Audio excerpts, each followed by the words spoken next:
have is the Pledge of Allegiance, and we have a couple of great students right here. Please stand for the Pledge of Allegiance. I pledge allegiance to the flag of the United States of America and to the republic for which it stands, one nation, under God, indivisible, with liberty and justice for all.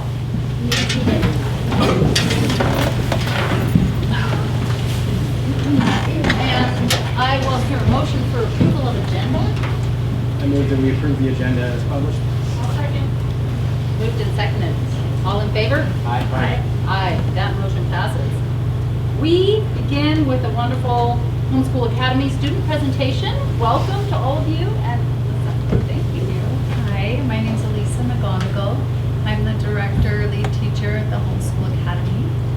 We are a part-time supplemental enrichment education program for homeschool families in Monterey County. And I have two helpers here today who are going to tell us a little bit about what they love about our school. But we, ready for the next slide? Sorry. There we go. So we offer all kinds of courses at the Homeschool Academy. This focus right now on this slide is on art. We have this fall in our art courses we have pottery, and we have art history. We have drawing, we have knitting, needle felting, and wood crafting. And that's just the art courses that we offer. And hold on, we're not quite ready. I asked the kids what they liked about the Homeschool Academy, and this is what they said.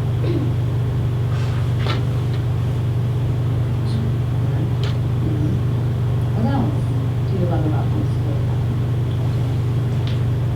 Which class? All of them? Do you have a specific one you love the most?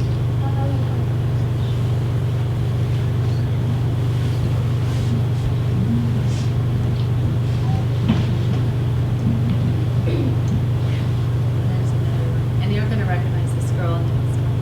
This is Riley. So Riley, so all the fun classes, can you name a class that you love at Homeschool Academy? I like art, and I like woodworking, and theater, and and plants, and turkey. I like You do.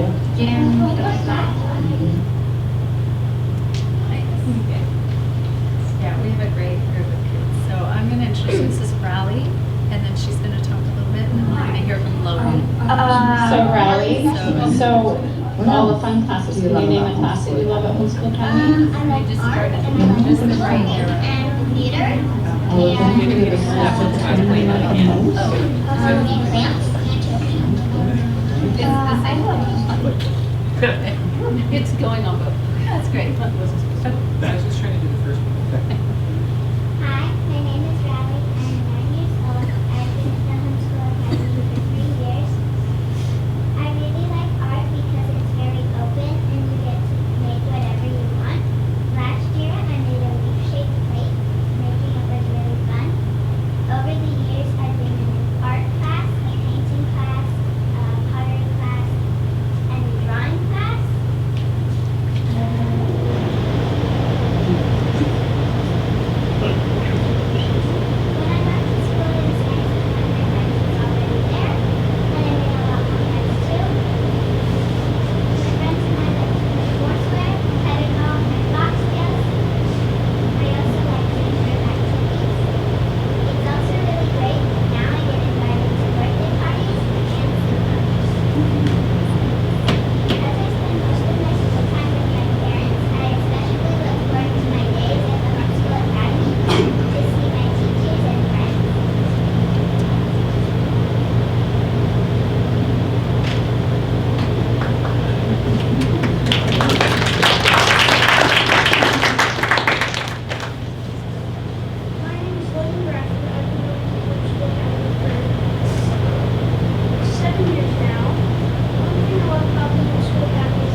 awesome community building events all year. This is us enjoying our back to school brunch and picture day. So the very first week of school we did that this year. It's just a great opportunity for the parents of our families to meet and create those relationships that their kids enjoy at school. So anyway, I want to thank these two for coming. And do you have any questions for them? I saw some artwork when you were each speaking. Did you do that work in one of these skiing? Well, some of the kids at homeschool academy, It wasn't yours. Looked like you. I have a question. What is Foxtail game? It's a game where people put flags in and they run around trying to steal flags from others.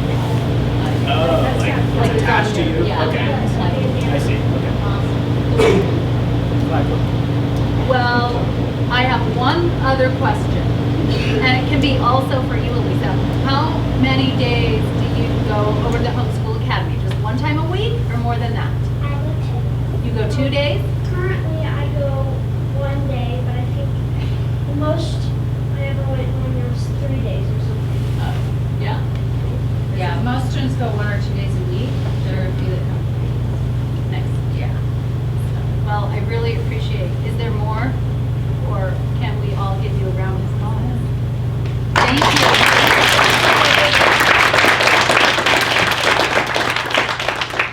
That's great. Thank you, guys. And here's from the board for you to share with them. Great. Thanks, Thank you guys. for coming. Thank you. And right on the heels of that, we have a fun presentation from Hope Elementary students. Welcome. And students.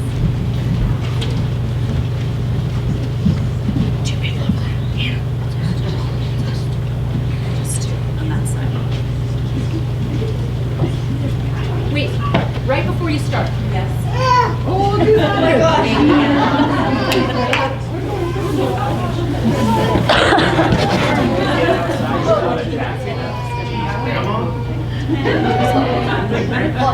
Oh my gosh, my eyes are like, Yeah, don't look at the light. If you step that way a little bit. Okay, now we're starting. oh, that's better. That's Thank better. Thank you, Dr. Lewis. Okay, I'm sorry for the interruption. That was perfect timing, though. Welcome, and Thank you.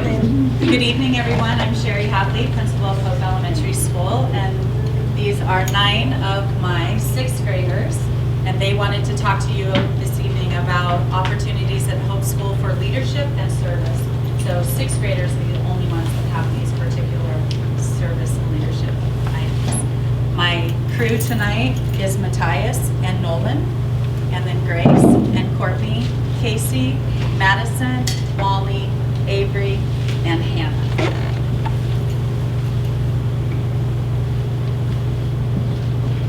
Flag etiquette. The flag has changed so much over the years, but there's one thing it hasn't changed: the justice and the liberty. When folding the flag, you have to fold through the triangle and make sure the stars are always shown. When lowering the flag, you must lower it slowly to show respect. Also, when raising the flag, you must raise it fast to show respect. And when the flag needs to be half staff, you raise it all the way up and then you lower it to half. It is important to carry the flag respectfully, to never let the flag touch the ground, and the state flag should never be flown higher than the U.S. flag.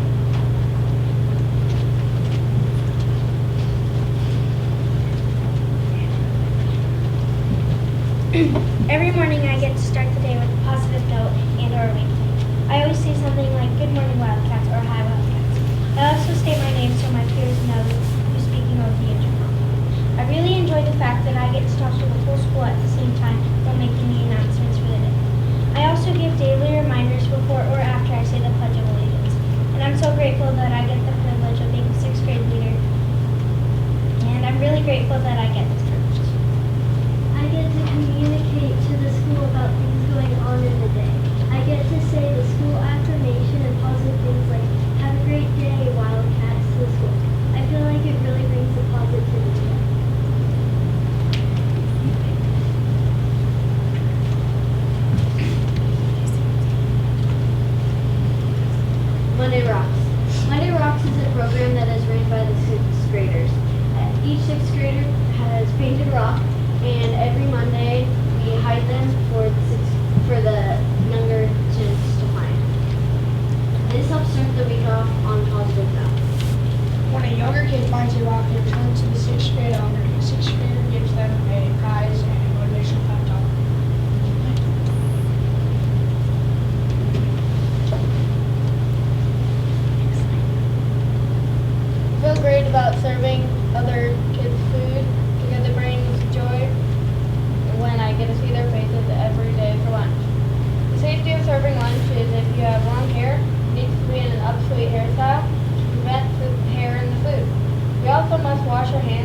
instrument and we know how to use it. We show responsibility and care.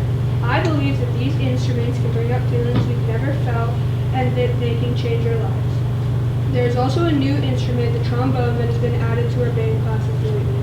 I am one of the 2 players of this instrument.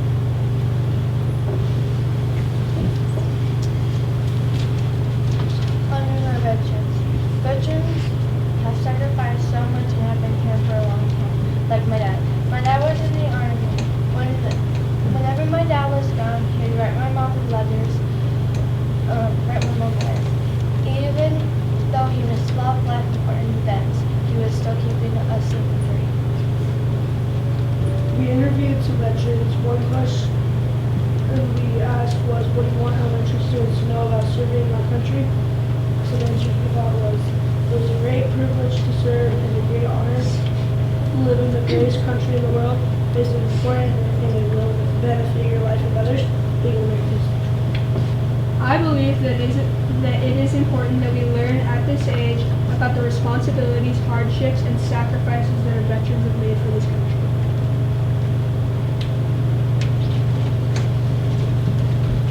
Accelerated math. In accelerated math, 5 students are selected from ISAT and math course. In accelerated math, we move at a faster pace and usually do a lesson a day. To get into accelerated math, it is based off of work ethic, behavior, and testing scores. Work ethic includes turning in assignments on time and with care. Behavior means we must have good behavior and behave appropriately, and is also based off of testing scores. This helps get ready for 7th and 8th grade because we are able to move at a faster pace and we also have deadline grades. This also gave me something to look forward to as a 4th and 5th grader and made me work harder. We also get the privilege to restock the shelves at the Clark Park Food Bank. Students at Hope Elementary donate foods every year, and the accelerated math group gets to run the food and deliver the food. Run the food bank and deliver the food. We also get to help set up and help with our school's book fair. The book fair helps make money for our school to help pay for new libraries. We also do Math Olympiad. Math Olympiad is a district-wide math competition.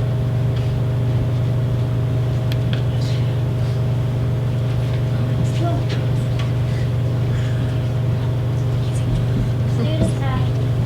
It takes lots of time to be a student athlete. You need good grades or you'll be put on academic probation. You have to work together as a team on the volleyball court to get the ball over the net. What I learned about being on a team is always try your best and always don't succeed. Being a part of the junior high volleyball team as a 6th grader is a really awesome opportunity. Doing this helps me build wonderful teamwork strategies. This is truly a great opportunity. About 2/3 of the 6th graders in our school are student athletes. We have 17 6th graders, 6 football players, and 6 volleyball players. It is very tough being a student athlete because you have to keep up with practice and work at school. There are also some great opportunities for the national family playing and serve as a school. You get an opportunity to sub for no matter what position you play, which is my opinion the best. My opinion is awesome is the fact that you get to learn how to work together as a team. I really admire the fact that even girls like me can play football, no matter what other people say. And it doesn't matter my gender, and I really appreciate that. My role on my team was a linebacker, running back, kicker, and receiver. My job was to play my part, do my best, and of course get aggressive and throw some people around. My favorite part of all of that was to be a team player and to be a part of the Clark Park Wolves. I mean, so later. Becoming a leader for teaching younger kids is very special, and presenting sent me from 4th grade, but most others 1st grade is very special. Talking to younger kids is something I'm really excited to do. I've expected cloud flash since I was in 1st grade, and now I get to do it myself. I'm really looking forward to leading younger kids in an amazing project. I always thought that the 6th graders were awesome, and now I get to be that experience for someone else. That concludes our presentation tonight, and so thank you so much for this opportunity and for the opportunity of our students to tell you all about the school. And I'm wondering if you have any questions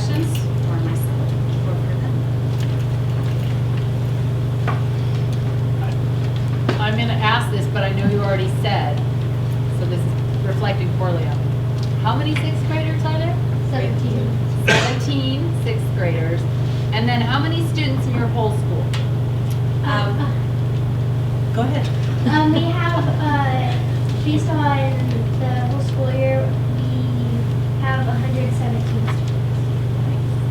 That's great. We got a new one yesterday, but we lost one, so we got a new one. Yeah. Good parents. Well, that was an excellent presentation. Thank you very much. Are there other questions from anyone? Well, I'm sure they're really excited to have you going on to middle school next year. So. Very excited. And here's from our senior.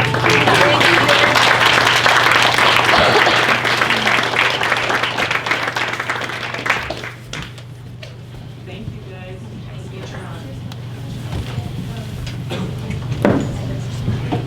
This is a tough act to follow, but now we have a financial update from our Chief Finance Officer, Brian Wallace. Welcome. Yeah, if anybody needs to leave, this is totally fine to exit before the finance report. Sorry. After Chair Lewis, moving forward, Dr. Meyer, I always follow this. Yeah, it's like a downer. Brian, really clear room. I don't blame you.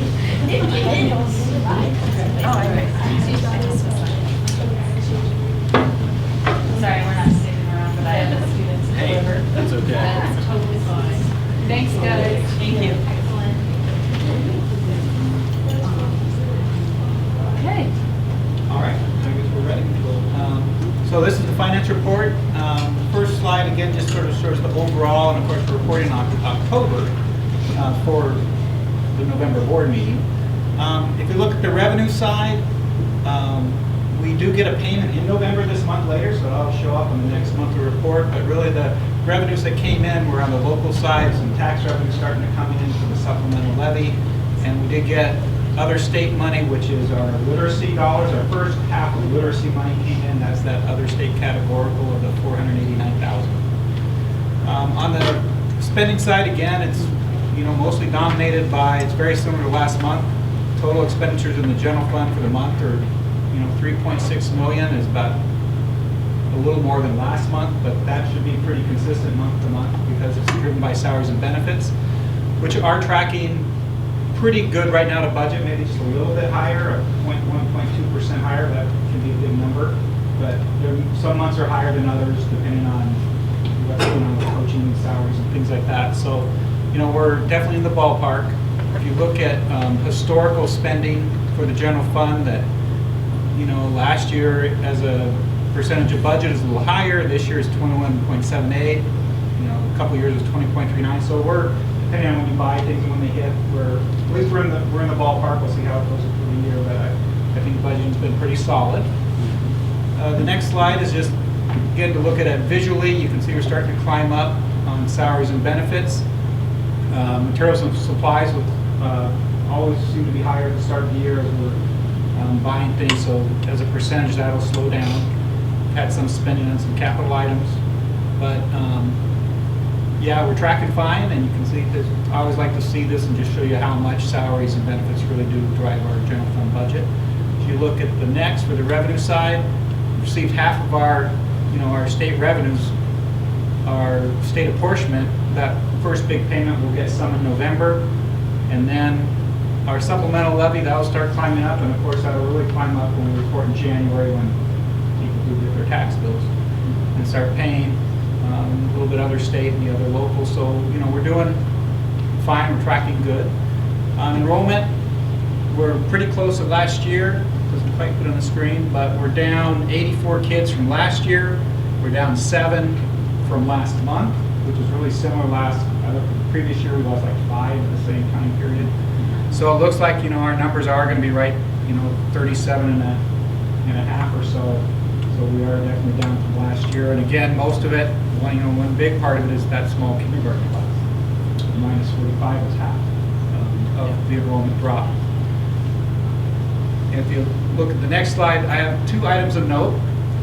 And so this is really it's sort of a wonky slide, but it's getting into our funding units and the impact of going from enrollment to attendance. So what this shows, and if you want to think of a funding unit, a good way to think of it, think of the state sort of funds us by, they call it units, and I think of them as a classroom. So in the first year, we were funded for 196 classrooms.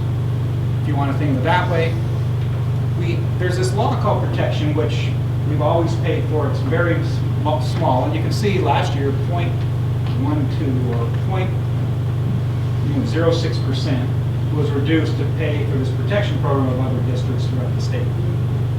So we were funded on, our net was 195.14. So for budget this year, when Lisa and I worked on budget, we knew that because we're going to attendance, that we were going to have that floor of 3%. So we budgeted that we're going to drop 3%, which is effectively 190. And we also knew that this whole protection was going to be, it was going to cause us to lose more funding units to help pay for protection across the state. We estimated that that impact would be 6 units or 3%. And that was some guidance from the state, but it was sort of your best educated guess. Now the state's come back with some data, the attendance data that we've been submitting through IC and the uploads that drives up our first funding in February when we get our real numbers. And we actually earned 189.69. So if you think about that, 196.03 for, that's how many units were dropped. But we had that protection, so we did get protection. So our floor was not 190.49. Unfortunately, the protection adjustment, because we're paying for everybody else's drop, is 4.47% or 8.5 units, which is, that's pretty significant. So instead of the 184, what we thought we're going to come out 182, these numbers may change a little bit as they massage data. So the reality is, from budget on the revenue side, the estimated dollar impact a unit, I can't tell you the exact number what it is, because it depends on the experience of our staff. The more experienced staff, you get more money until all that really is made, you know that exact. But it's going to be $253,000. So it's not the best news, but I think we overall we planned well, and we definitely have the fund balance to mitigate this and move forward and plan for it. But I think we probably planned better than other districts. I don't know. We're in pretty good shape, but yeah, it was a pretty good. I have a question about the protection adjustment. Is it just continue to go up, or do we have any? Next year, it'll be back to the little percentage, because if we see within the ADA, that's our new floor, or that's our new baseline. So it'll level back out. Yeah. So it used to be that protection was covered by the state, and 10, 15 years ago, I can't remember. Those of us have been around. The state was going to take it away, and so the district said, we'll keep that, but it's like an insurance program. So effectively our premium went up this year. Yeah. Right. We're self-insured over these types of Correct. things as school boards. Right, so we're helping pay for, well, everybody is, but with the protection, but a lot of it is, some districts had a bigger drop than us. I mean, we're almost just that drop of 3%, which, honestly, that's good. When you go from enrollment to attendance, our kids are showing up.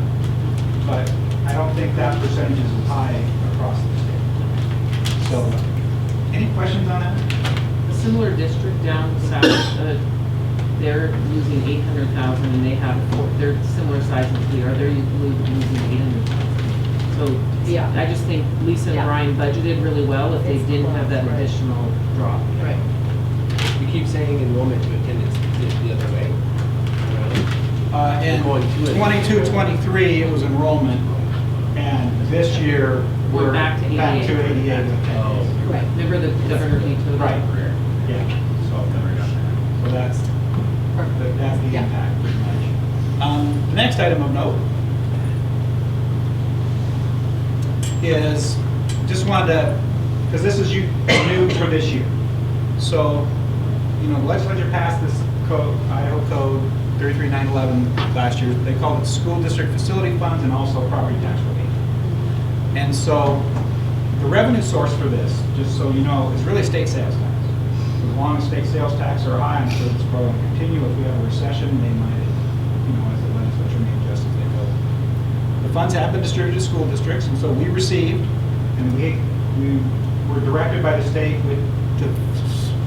this is a new fund called Fund 435. So that's why you don't see the general fund, because we were told to put it in Fund 435. But our distribution is almost 1.4 million.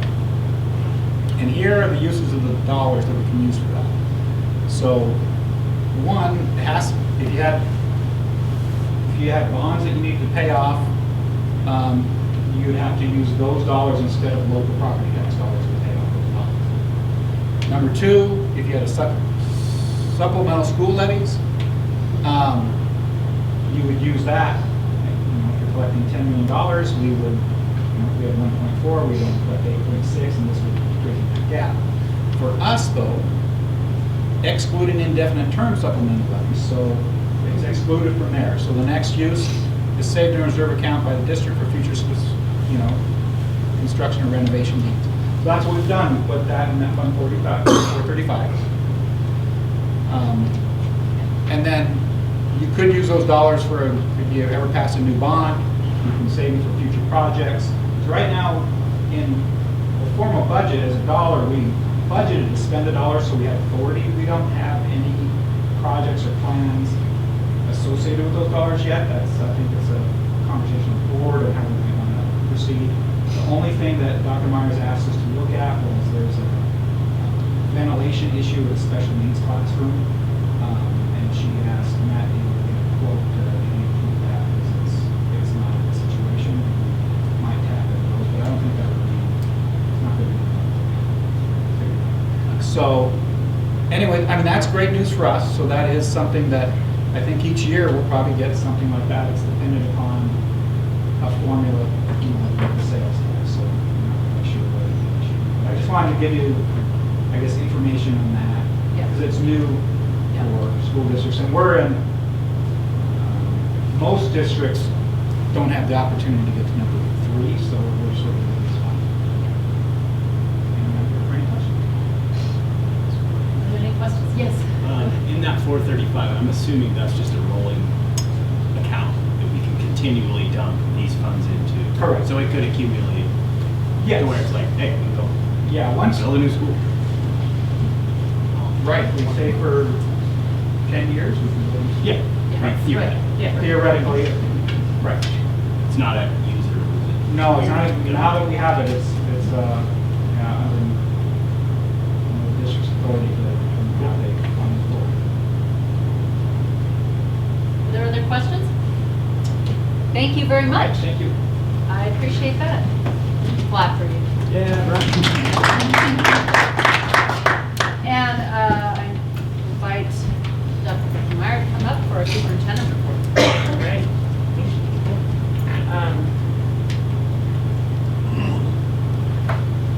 Okay, just reminding you, our theme this year is connection, every student, every day.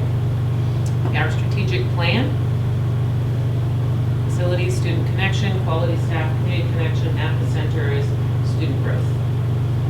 So we're going to give a Q1 progress update to you. So I'll just going to share the highlights. For addressing facilities, school safety, and deficient and unsafe building conditions. So a quick update from the District Safety Task Force. We've started on July 11th of 2022. So we've been meeting once a week, then twice a month, and then now once a month. These are the things that we're working on right now. I wanted to recap for you for Q1. We did receive all of the grants that we applied for grant round 1, $240,000. Coming soon, it's supposed to be released tomorrow, is securing our future grants 2. And we have a big project, it has to be big projects per school. These are what the District Safety Task Force, items that they've asked to look at, and then we have input for principals on their buildings as well. We have started our official triannual. I shared with the board the 4 updates we have so far and the vulnerability assessments and what we need to address at each school. Armed security officers are both going really well. People are happy with having that presence at our schools. And we are going to be doing a Bonner County, all law enforcement responders are working together with I Love You Guys. And there's going to be a I Love You Guys training on reunification, which is exactly what we are going to be working on this year. So working with the county, the LEPC, Local Emergency Planning Commission, we're all going to work together and work on that. Hopefully, and I'll make sure and get the Forestburg Charter School in when we do that as well. Long Range Facility Planning Committee, as I told you, we started on October 3rd. We had our second meeting at Northside. Thank you to Jen Majors. I think she already left. She did a great job of touring us, and Roy Hansen was the, Roy, what's his last name? Hansen? Oh, good, I got the right name. He did a great job. Matt was gone, but Matt will be back for us to this next one. We're going to be at Sandpoint Middle School. We did have the committee elected a chair. This is your subcommittee. They elected a chair. Dave Demers, our assistant chair, Chuck Lohman, is actually here in the audience. The communications chair, which will be sharing out, is Cody Ulrich, and assistant is Emily Neff. The minutes are public because this is a subcommittee of the board. They're open meetings. We had a facilitated tour, and we will be in middle school next time on November 28th. So I'll just keep reporting back to you on that information. Improving student connection. So academic engagement, I'm going to talk to you about a few things under that, and cultivate student well-being. So building climate connection with students. We had some patron questions lately about what are we doing with the libraries at the middle school and high school. So that we really have wanting to make some greater student connections with the libraries. We're going to do student-friendly library remodels. We're reimagining group workspace. So we are at the next generation, and we wanted to look at how are we going to work with students so that they utilize the libraries more often. We allowed for research and reteaching opportunities, and we've redistributed low-interest books that haven't been checked out in a while. So our goal is to increase the utilization of the libraries space.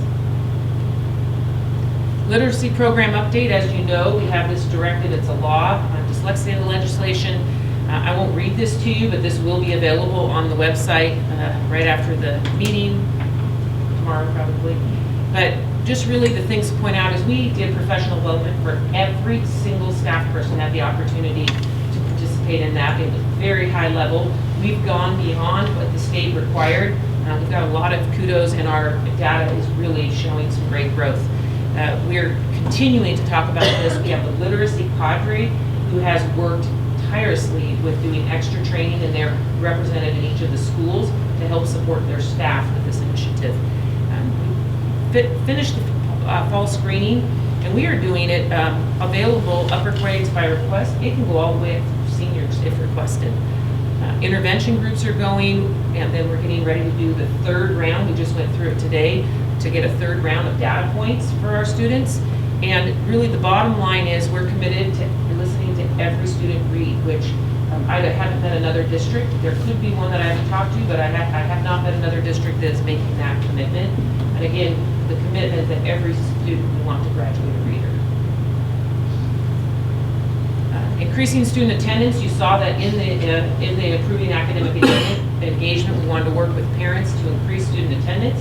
So we've made a concerted effort. This month, I'm highlighting Sandpoint High School because they've made some tremendous gains, and the principal is actually here, but look at what we did from last year, 90% attendance, or an average of 4.5 missed days for quarter one. We've gone all the way up to 96 and 1.5. And I will remind you that this was the #1 concern from staff on the think tank, because they really wanted to increase students' attendance so that they increase the engagement, and that after the COVID was over, there was a lot of flexibility, and they really wanted to emphasize students being back at school.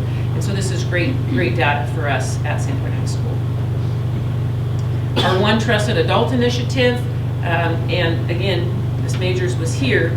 If you are interested in what it is, you can go right in here in the link after it's up there. But all schools have completed a baseline. And as I said when I initially rolled this out to the board, is parents are the first and best teachers, and of course we want the connections that all students have, children have with their own parents, but when they're at school, we want to make sure that they do have somebody that's a trusted adult should they have a safety concern or anything they're concerned about, that they would tell a trusted adult. So at Northside, they did ask all the students in the last year, and were working on it last year before it was even a district initiative.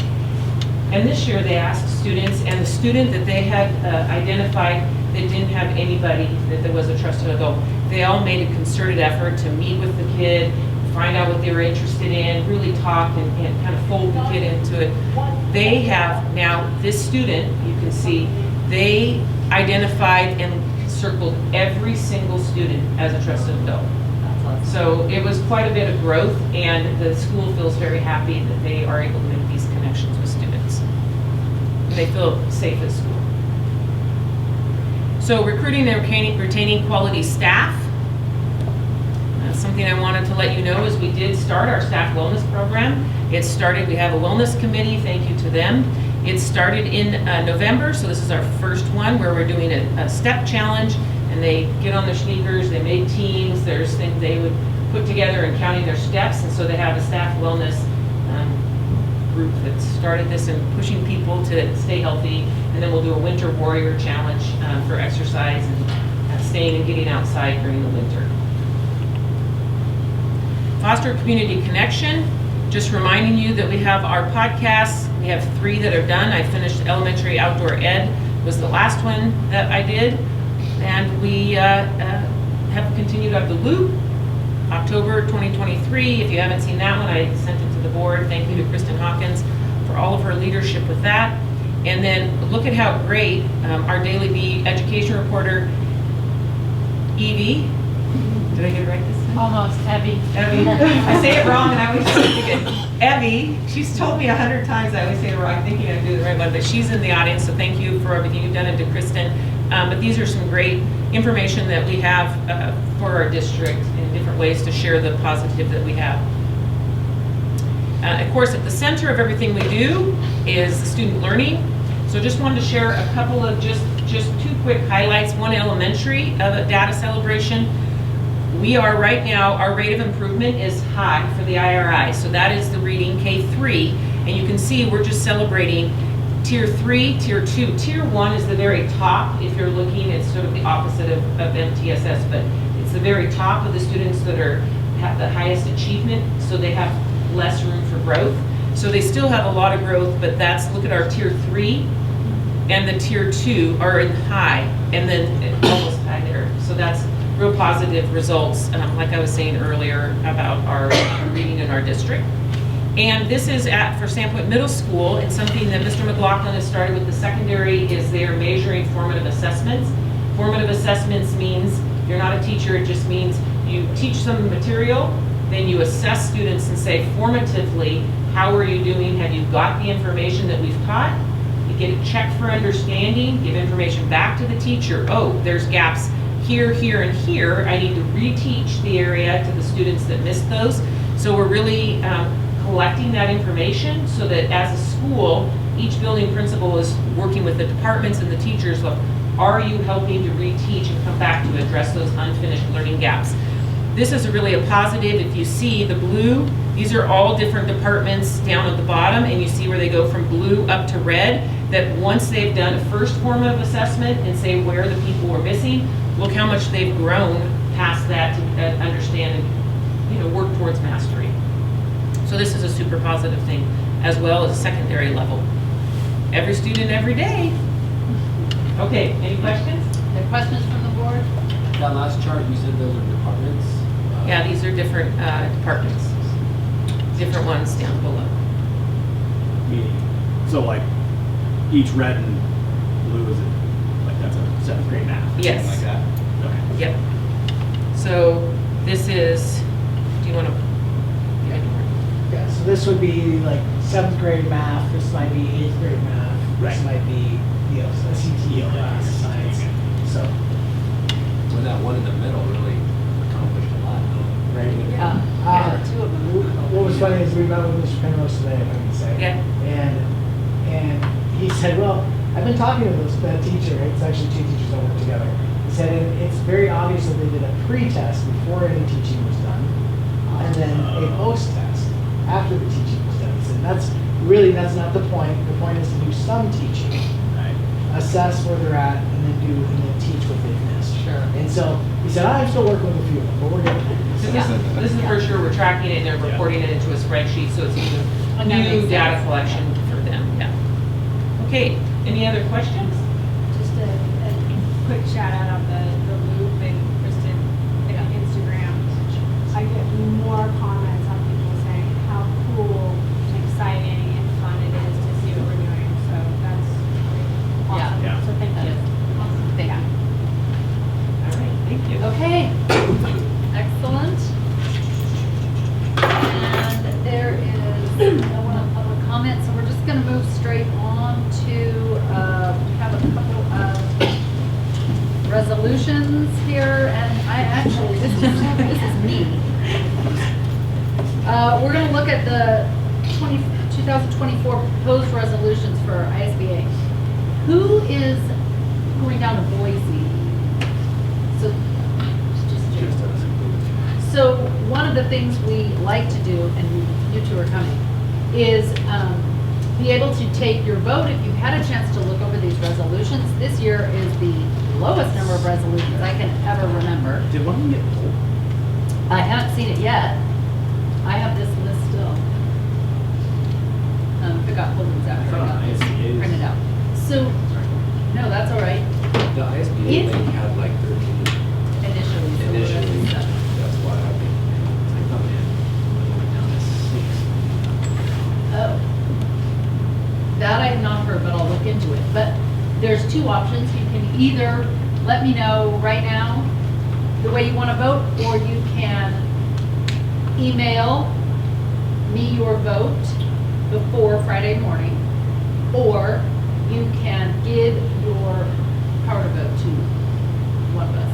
I'll just, I've got mine. I'm Yeah. still reading one. If you have your information, just share it with me so that I take down how each individual, we have five votes. So I want to be sure we log all of them, how you guys want to vote. Okay? And are there any questions? There's a lot of content, several pages on each one of these resolutions in your packet. So sometimes we get down there and learn more information as we're listening to the dialogue. So that's the only reason I say we want somebody to vote for you, but I'll be happy to take information. I'll have my email down there, so that'd be great. We will go right on to, I've lost track where I am. We have a first reading of a policy, student questioning. No. See my, yeah. Hold on, everybody. Okay?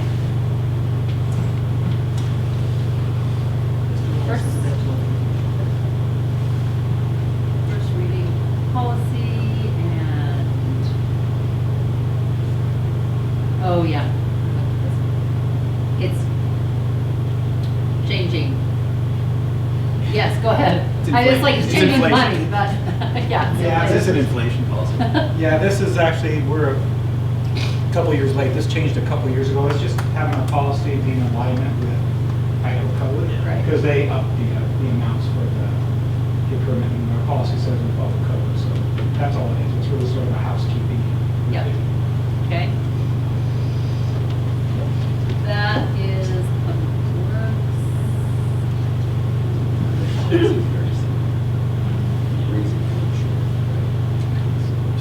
Yeah. Yeah, same reason.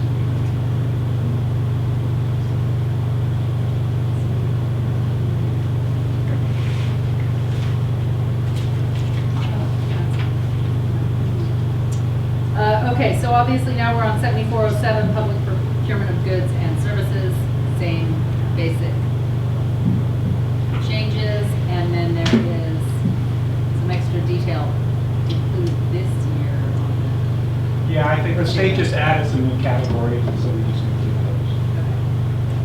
Are there any questions on either of these first readings? Any changes, additions, anything? Okay. I know, no typos.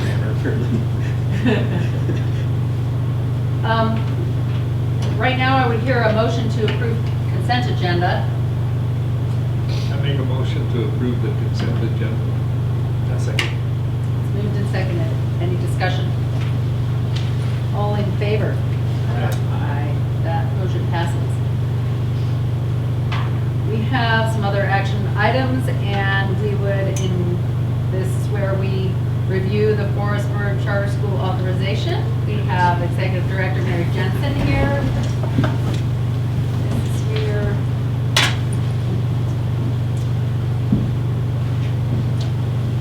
And here.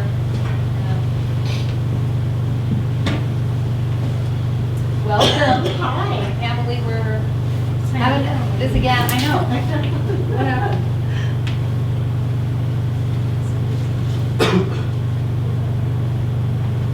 So I'm Mary Jensen, the Executive Director at Forestburg Charter School, and I would like to introduce some of the board members that are in the audience. Sean Burns. Hello. Bonnie Jacobus. Stephanie Hawkins. Colin Day had to leave for another appointment, so he just stepped out. And I also have with me the business manager, Greta Warren. Great, welcome. So this year is kind of a unique year, and that's why we're in the action item rather than the Last year was just, presentation. right. Yeah.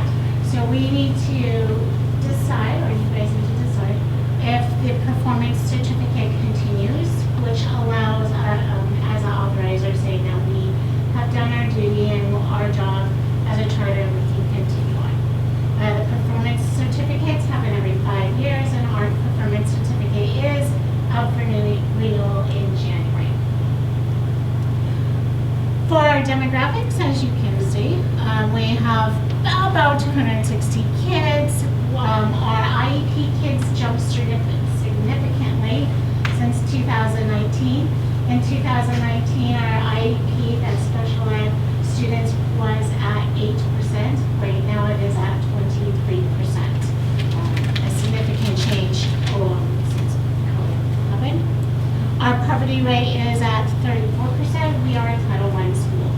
And if you're not aware, we are a public charter school, so we get public funds, which you're going to see in a minute.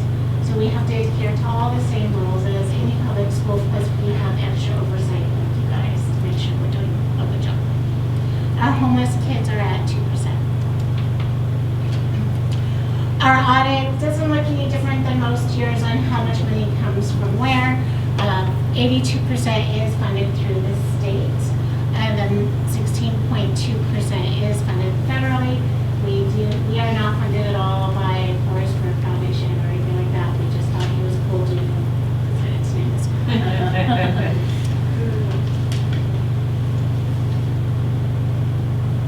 I have been at Forestburg Charter School for 15 years, 10 years as administrator.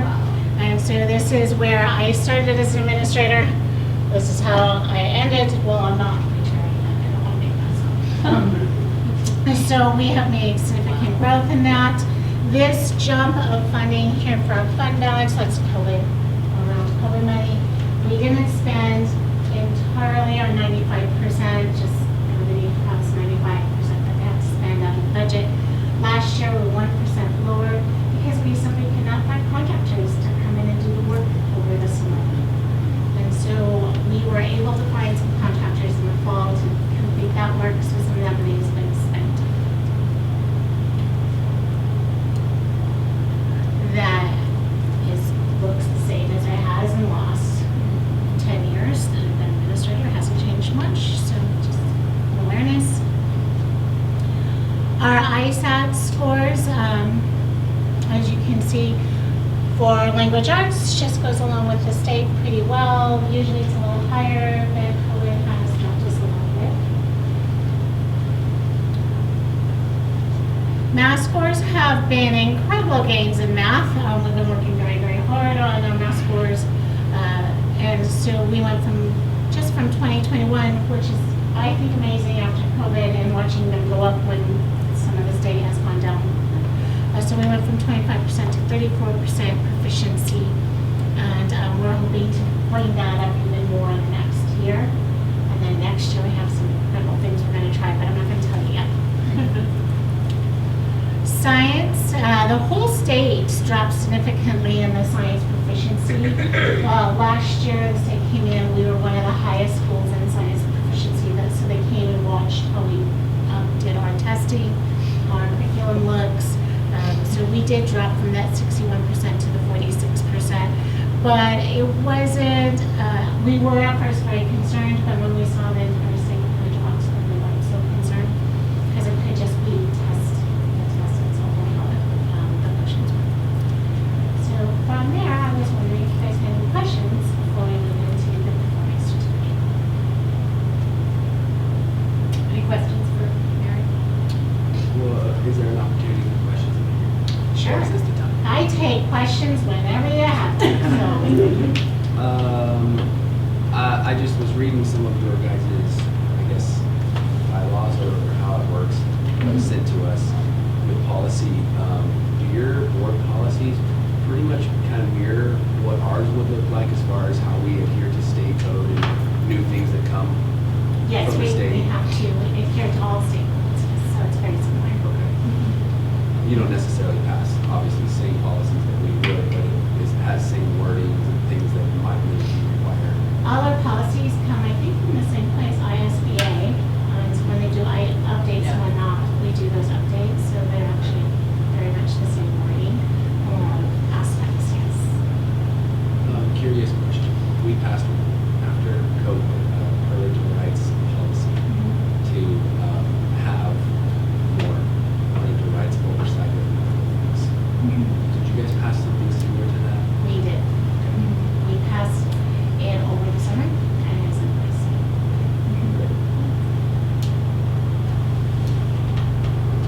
That was it for me. Okay. I think right now is the performance certificate. Yes. So I wanted to just remind the board, or I will remind the board how frequently we review your performance certificate and have it as an action item. It's every 5 years. Every 5 years. So I probably won't see this again, let's just put it that way. Wait, what are you We're saying? in for 5 years. Just saying, 5 years. So. I feel like she's like, hint. But they come before us every year to give us an update on how they're doing, but this is the year where we sign off, and we've always had a wonderful relationship with the Forestburg Charter School, and I've always been impressed with the need they fill for students, and it's up for approval, so I look for a motion to approve the. Before you do, I had one more question. It was a curious question as I was reading too. Yeah. It said that it kind of the door is open for like someone from the district to swing by and say, just check things out. How often does that happen? We have never had anybody come through as Really? I've been administrator last. Last time I went through was leadership sample. Yeah, it was a leadership Look at all that, standpoint, yeah. but not as an independent board member to come through, but we advertise. I came through as a step parent. Oh, Stepson goes. well, there you go. And But you weren't a representative of the. No, but I can tell you that from going through that and going on that Yeah. trip, and also seeing Kale's development, it's amazing. Like I am a huge supporter. You guys do a great job. We are quite unique because we don't take anybody until they're in sixth grade. So they're coming from all over and they have different skill sets, the kids, and they've been all taught differently. So then we take from 6 to 12, we are more interested in growth. So we see rankings and growth across the board once they're used to our teaching styles. That's what we see. If there's no other questions, at this time I'll hear a motion to approve the Forestburg Charter School authorization for the next 5 years. I make a motion to approve the Forestburg Charter School performance certificate for the next 5 years. I'll second. It's moved and seconded. Any other discussion?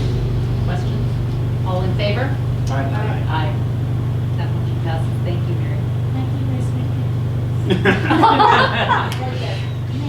can have You it. can You might get in trouble. You did an excellent job. Oh, here.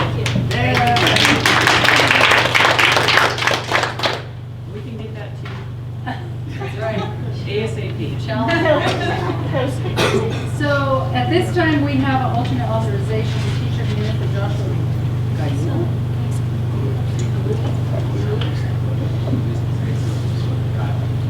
Guile is good. Will? Okay.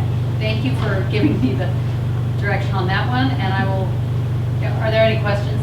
If not, I'll hear a motion for that. I make a motion to approve the alternative authorization teacher can do for Joshua Will. Second. It's moved and seconded. Any questions, any discussion? All in favor? Aye. Aye. That motion passes.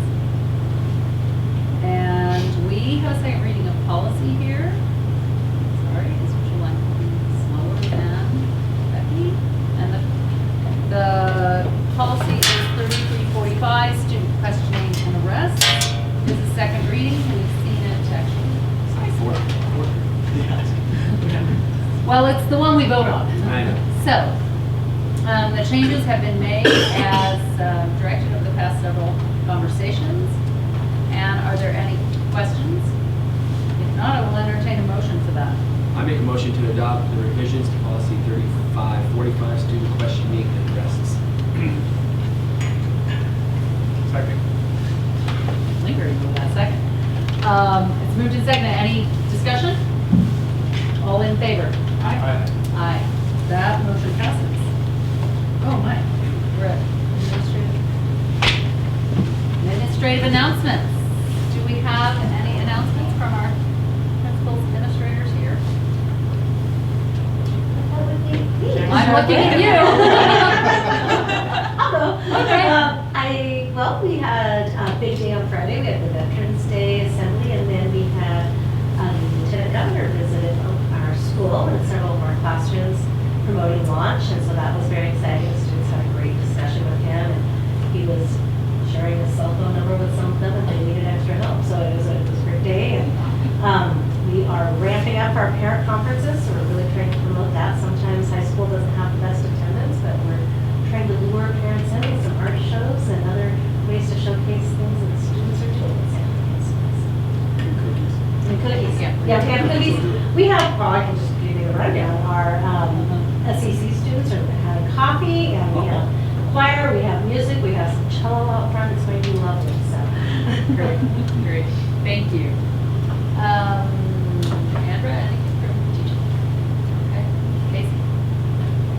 Okay. Superintendent, anything else?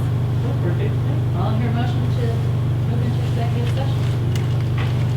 Make a motion to move into executive session as provided for in Idaho Code Title 74, Section 206, Section 1D, to consider the evaluation, dismissal, or disciplining of, or to hear complaints or charges brought against a public officer, employee, staff member, or individual agent, or public school student.